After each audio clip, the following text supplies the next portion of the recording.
है मसीह का प्यारा वचन, ये है वचन प्यारा। परमेश्वर के धन्य नाम की महिमा हो। प्रभात मनन के सत्र 2298 में आप सभी का बहुत ही विनम्रता के साथ स्वागत करता हूं। आइए आज के मनन के लिए हम पढ़ते हैं याकूब अध्याय 5 पद 4। देखो, जिन मजदूरों ने तुम्हारे खेत काटे, उनकी वह मजदूरी जो तुमने धोखा देकर रख ली है चिल्ला रही है, और लवने वालों की दोहाई सेनाओं के प्रभु के कानों तक पहुंच गई। यद्यपि याकूब बहुत सारी बातें जो अपनी इस पत्री में चर्चा कर रहा है, पहली शताब्दी के यहूदियों के बीच में चलती रही बातें क्यों न हो, पदों का मनन पवित्र आत्मा की मदद से करने पर हम ये अवश्य समझ पाएंगे कि वर्तमान समय के मसीहियों के जीवन में भी इस प्रकार की घटनाएं होती रहती है। यहूदियों के लिए परमेश्वर के नाम में दशमांश उठाने की, भेंट आदि देने की विधि व्यवस्थाएं न्याय व्यवस्था में दी हुई होने के कारण,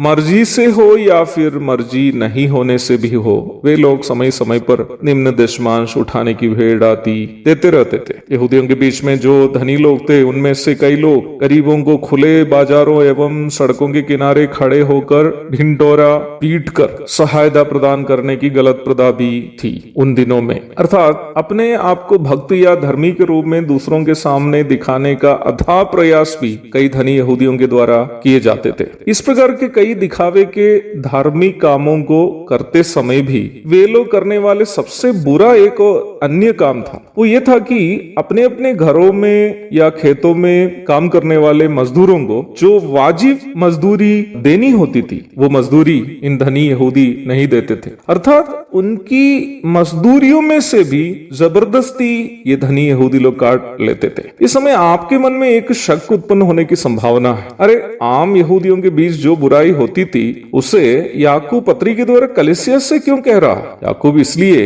इस विषय की चर्चा यहाँ कर रहा है क्योंकि इस गलत प्रथा संभवतः कई धनी मसीही विश्वासी के भी जीवन में थी, उस जमाने में हो या नहीं। मुझे इस बात पर पूर्ण यकीन है कि वर्तमान समय की कलीसिया में इस गलत प्रथा का आचरण करने वाले अनगिनत संख्या के मसीही है। प्रभु की सेवा के नाम में बहुत रुपये खर्च करने के समान दिखाने वाले कई मसीही भी अपने घर में झाड़ू पोछा लगाने के लिए रोज आने वाली गरीब महिला को ना ही पर्याप्त मात्रा में भोजन देते हैं, ना ही उसकी मेहनत के अनुसार की मजदूरी देते हैं। मेरा कहना यह नहीं है कि प्रभु की सेवा के लिए नहीं देना है। प्रभु की सेवा के लिए देना जितना महत्वपूर्ण है, उतना ही महत्वपूर्ण है हमारे घर में या खेत में या व्यवसाय के क्षेत्रों में काम करने वाले कर्मचारियों को उनकी मेहनत के अनुसार पर्याप्त वेतन देना। याकूब ये उन लोगों के बारे में नहीं बता रहा है जिनकी कमाई सीमित हो